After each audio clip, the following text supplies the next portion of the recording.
joy, happy day. Good evening, Mr. and Mrs. Divided America, and all the sinking ships at sea. It's the John Ford Podcast, the Evening Rancor. Any links mentioned on the show are available at johnford.radio. Welcome to the Evening Rancor, the John Ford Podcast. And here we go with the John Ford Podcast, the Evening Rancor. This would be number 30 if you're the sort of individual that keeps up with those sorts of things. My ass. Now, I approach this much differently than I would a regular talk show, where I'm doing a talk show on radio. For one, and I've explained this before, the thing that makes talk radio interesting is you have phone calls, and the phone calls are kind of like the records that make it interesting, so that it gives you variety. The other thing you can do is have guests on, but, I don't know anybody interesting enough that would be a guest on here that would be worthwhile.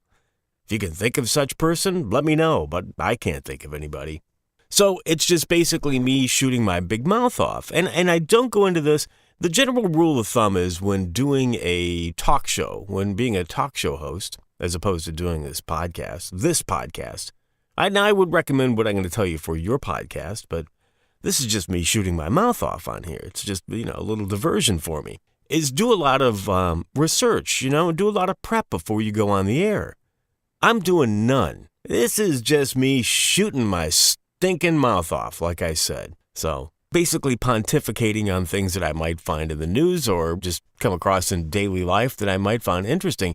Now, one of the things that's making a big buzz today, I noticed it's all over the Twitter sphere, if there is such a thing. There really isn't such a thing as the Twitter sphere. There's no sphere. There's no physical space. It's just ones and zeros and people's stupid little opinions, kind of like this show. But there's an interesting article that came up yesterday on Bloomberg, and that basically what's happening is that the folks on Wall Street, the men that the men that run Wall Street, are basically having this underlying crisis of conscience. I don't even know if they really care if there's any conscience involved in it. But in the Me Too movement that has sort of like other kinds of movements that one can have, in the Me Too movement, men on Wall Street are now basically not inviting women to play. Yes. They're not taking women out for lunches. They won't even get into the elevator if it's just them and a woman. They'll wait till somebody else is around. Yuck. They're so afraid of becoming a victim of Me Too, becoming a victim of because let's face it, as we've learned, you don't even have to prove that a woman has been sexually harassed or even upset because you might have said something that they didn't like. That doesn't even need to be proved. All that matters is that the accusation is made, that the insinuation is made. And once that insinuation is made, there is no innocent until proven guilty. You are automatically guilty, as we have seen from the folks that basically say, believe her. That's right. As opposed to believe the truth. No, we believe her. Yes. So the power brokers on Wall Street are basically, they're kind of quietly saying, look, and I'll put the link to this story up if you haven't read this yet. They're basically saying, I'm kind of not going to hire women. I'm kind of not going to invite women, like especially ones under 35, out to lunch or to a dinner. And if I do, there better be other women and other men there that can back me up if they make accusations about me doing something that's bad. A lot of people are calling this the Pence effect after Vice President Mike Pence, who said that he avoids dining alone with any woman other than his wife. Now, when you're dealing with the power brokers on Wall Street, obviously the impact of such a thing can be overwhelming. Let's call this, as Malcolm X used to say, this is the chickens coming home to roost. It is the unintended consequences of Me Too.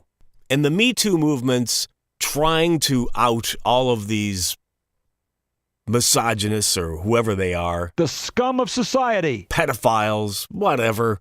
Okay? And I'm sure that they exist. They're out there, and they're mean, and they're nasty. Yes. They have created this unintended consequence of basically creating a roadblock for women in business. I was thinking about this for myself. I think I'm going to go along with this. I am not going to have lunch or have dinner with any woman or have any meeting with any woman who is not my significant other.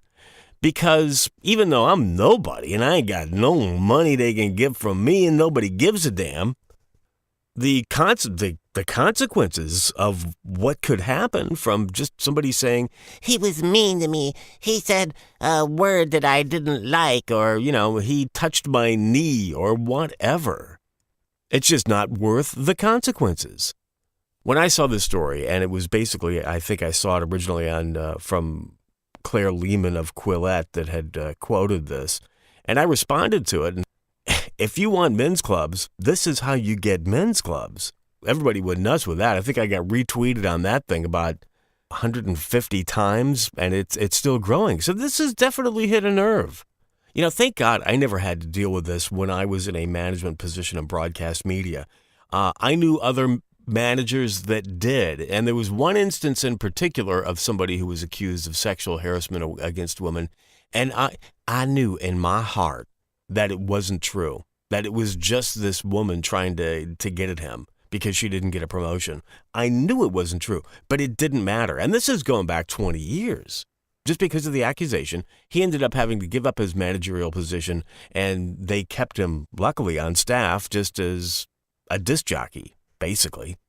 I always went out of my way to make sure that there could be no accusations against me with this sort of thing. And being in radio, man, there were plenty of opportunities for sexual harassment to take place because there was always women trying to get on the air, and they would, and would tell you they would literally do anything to get the gig. But I would say no. I even had one woman say, look, I tell you what, you give me the job, I'll do that Bill Clinton thing. And I looked at her and I said, no, I don't think so. And she said to me, what are you, one of those like hung up guys that sits at home alone and off as opposed to like getting the real thing? And I looked at her and I said, no, I have a daughter and she's like 12 and I would want somebody to treat her the way I would treat other people. And that's why I'm not going to take you up on your offer.